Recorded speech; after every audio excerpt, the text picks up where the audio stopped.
Kumusta higala? Nganong kanunay man nato ma-eksperyensya ang pag-antos?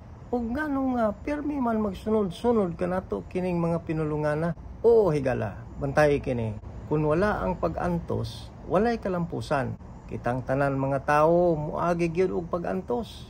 Aron nga kita mulampos atong gustong kabuton.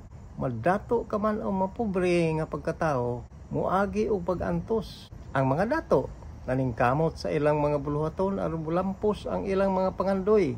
Mauusab ang mga kabus naningkamot mangita og trabaho aron matuman ang iyang panglantaw para sa kaugmaon. Ug ang pagtulunan nato kinahanglan gayud nga magsakripisyo bisan taliwala sa kalisod ug sa kahamugaway. Mag-antos kita aron dunay kalampusan. Kini ang gipakita kanato sa atong Ginoo. Siya nagsakripisyo sa iyang kaugalingon, gisakit, gilansang sa krus ug namatay. Ug siya milampos sa iyang misyon sa pagtubos sa atong mga kasalanan.